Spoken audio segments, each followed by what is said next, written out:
जो मेरे विरोधी हमको बोला करते थे कि ये बाहरी है और एक बार जीतने के बाद क्षेत्र में नहीं आएगा, उन्हीं को ये जवाब है। मैंने पहले भी बोला था कि जब भी मुझे मौका मिलेगा, जब लोकसभा चल रहा होगा तब भी, जब मुझे मौका मिलेगा मैं अपने क्षेत्र में अपने दौरे का सिलसिला जारी रखूँगा, ताकि जनता के बीच, अपनी जनता के बीच जाकर के जो भी समस्याएं मेरे संज्ञान में आएंगी उनको सुलझाने का प्रयास, उसके समाधान के लिए मैं हमेशा प्रयासरत रहूँगा। आज का जो प्रोग्राम था थोड़ा सा लेट हो गया, क्योंकि पटना में हमारे जो दफ़ादार और हमारे जो चौकीदार भाई लोग हैं वो लोग अनशन पर थे और बहुत ज़रूरी था कि उनसे मिल करके उन सबको आश्वासन दी जाए, उनको सही स्थिति बता करके उनके अनशन को तोड़वाया जाए। उन्होंने मेरी बात को सुना, समझा और समझने के बाद उन्होंने अपने अनशन को उन्होंने तोड़ा। उसके बाद मैं जब से आया हूँ मैं लगातार क्षेत्र में हूँ। कुछ घटनाएं हो गई थी जहाँ जाना बहुत ज़रूरी था। उसमें से जो एक घटना है गिद्धौर प्रखंड में, जहाँ सीआरपीएफ के अर्धसैनिक बल के जवान अजीत पांडे जी की सड़क दुर्घटना में मृत्यु हो गई थी। उसमें एक समस्या मेरे संज्ञान में ये आई घूमने के द्वारा कि उनकी जो छोटी पुत्री थी उनको बचाया जा सकता था, लेकिन वहाँ पे जो गिद्धौर अस्पताल है वहाँ के कुछ जो प्रभारी हैं जिनके इस चीज़ को सीरियसली नहीं लेने के कारण उस बच्ची की मृत्यु हो गई थी। इस बारे में मैंने सिविल सर्जन साहब से बात किया है और मैंने बात की है कि आप इसको देखें और देख करके आप मुझे 1-2 दिनों के अंदर सही यथास्थिति बताएं कि आखिर ऐसा क्यों हुआ, ऐसी लापरवाही क्यों हुई और आगे से इस तरह की कोई लापरवाही गिद्धौर के अस्पताल में नहीं होगी। इसके अलावा हम लोग बनझुलिया में गए थे, जहाँ पे बनझुलिया नहीं, हरिनारायण गांव में गए थे, जहाँ पे वज्रपात से ये नीतीश कुमार मंडल जी का देहांत हो गया था। उनको प्रशासन की तरफ से कोई मदद नहीं मिल पाई थी, लेकिन वहाँ जाने के बाद और प्रशासन से बातचीत करने के बाद आपको बताते हुए हर्ष हो रहा है कि बीडीओ और सीओ दोनों लोगों ने वहाँ जा कर के उनके घर पे वहाँ परिजनों से मुलाकात की और हर संभव मदद का आश्वासन दिया। इसके अलावा हम लोग और जगह क्षेत्र में एक प्रशिक्षण कौशल विकास केंद्र का हम लोगों ने उद्घाटन किया, जो प्रधानमंत्री विश्वकर्मा योजना के तहत है, ताकि जो भी युवा हैं जो माइक्रो लेवल पे, माइक्रो स्केल पे काम करते हैं, उनको प्रशिक्षण के लिए एक बहुत अच्छी जगह बनी है झाझा में, जहां प्रशिक्षण लेने के बाद वो अपना आमदनी बढ़ाने के बारे में, चाहे वो अपनी नौकरी के द्वारा हो या फिर रोजगार के द्वारा हो, जिसमें सरकार की तरफ से ऋण की भी सहायता की जाएगी, ऐसी जगह पर गए। मेरा जो पहले 2 दौरों में जो मुद्दा था पानी का, खास करके पेयजल और सिंचाई का, इस बारे में भी मुझे प्रशासन से अपडेट लेना था, लेकिन डीएम साहब यहाँ मौजूद नहीं है, किसी ज़रूरी मीटिंग के कारण उनको पटना जाना पड़ा है। तो ये अपडेट अगली बार में मिलेगा। मेरा जो यहाँ का जो पेयजल का जो मुद्दा है और सिंचाई का जो मुद्दा है, ये मेरे प्रायोरिटी में रहेगा, मेरी ये प्रायोरिटी में रहेगा और इसको लेकर के मैं लगातार प्रशासन से बात करता रहूँगा कि इन सारे समस्याओं को कैसे सुलझाया जाए। अभी आते वक्त भी मेरे संज्ञान में आया कि बारिश कुछ कम हुई है, ऐसे में प्रशासन और क्या क्या कदम उठा सकते हैं इसको सुलझाने के लिए, इस बारे में भी प्रशासन से मेरी बात होगी और इसके लिए हर संभव जो प्रयास करना होगा प्रशासन के साथ मिल करके इसको हम लोग समाधान करने का प्रयास करेंगे। सांसद जी, आपने कहा कि गिद्धौर अस्पताल में लापरवाही बरती गई थी, तो क्या अरुण भारती पहली बार चेतावनी देकर छोड़ देंगे या उन पर कार्रवाई होगी लापरवाही पर? देखिए, ये मेरे संज्ञान में आया है कि गिद्धौर अस्पताल में थोड़ी लापरवाही हुई थी, लेकिन जो इसका सही रिपोर्ट है वो सिविल सर्जन साहब से मिलेगा और उनसे बात करके कहा गया है कि आप इसका एक्चुअल रिपोर्ट मुझे बताएं और उसके बाद आपने उस पर क्या कार्रवाई की है, क्या एक्शन टेकन रिपोर्ट है, उसके बाद बताएं। तब हम लोग देखेंगे कि इसको सुधारने के लिए और क्या प्रयास किए जा सकते हैं। लगातार सदर अस्पताल से इस तरह से मनमानी की खबर आती रहती है, वहाँ जो दलाल हैं वो बैठे हुए हैं, तो इस पर कब तक एक्शन होगा?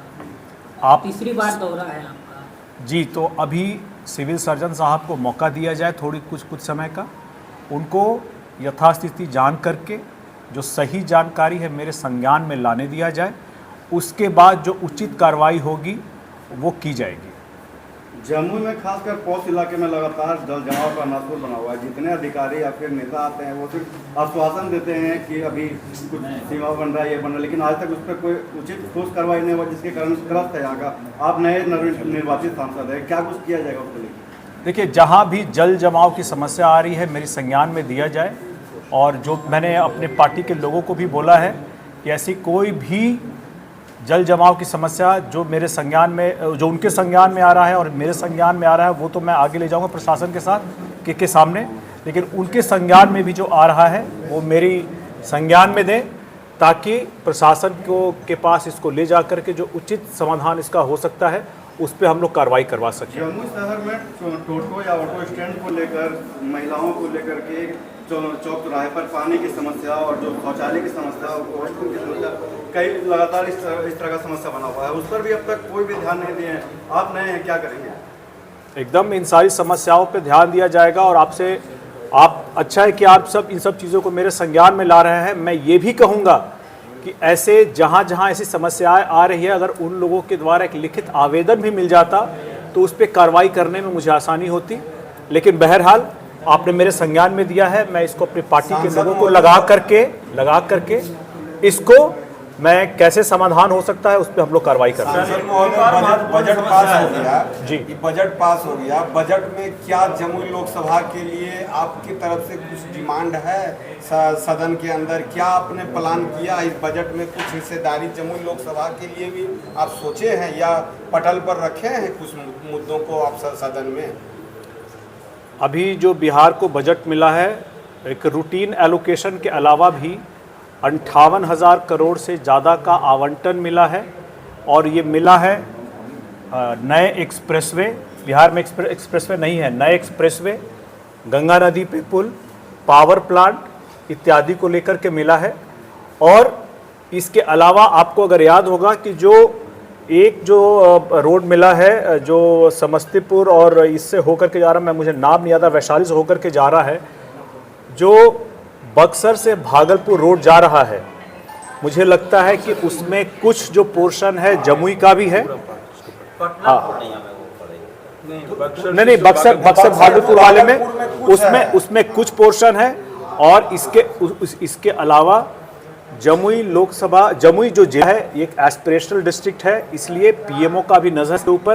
तो मुझे पूर्ण विश्वास है कि जो रूटीन एलोकेशन है वो हमें एलोकेशन मिला है।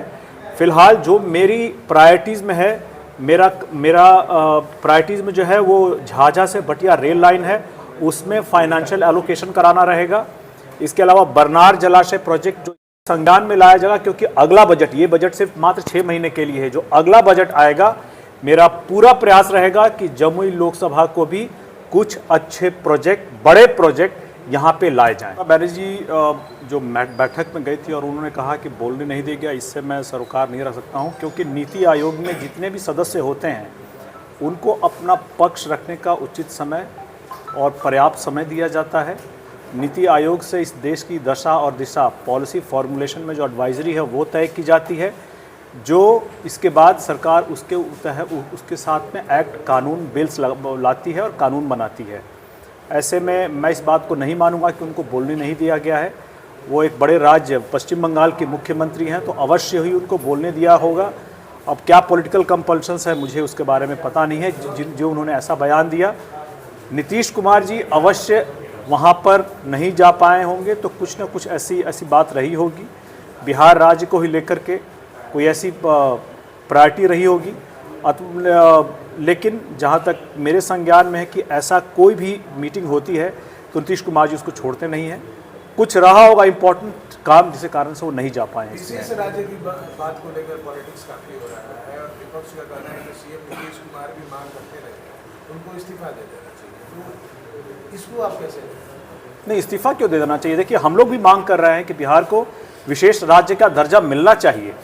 लेकिन जो लोग ये बात बोल रहे हैं कि नीतीश कुमार जी को इस्तीफा दे देना चाहिए, उन्हीं लोगों से पूछना चाहिए कि कांग्रेस के वक्त जब ये नीति आयोग के बजाय प्लानिंग कमीशन हुआ करता था, तो कांग्रेस पार्टी ने ही इसमें ऐसे प्रावधान डलवाए थे जिसके कारण से बिहार को विशेष राज्य का दर्जा नहीं मिल सकता है।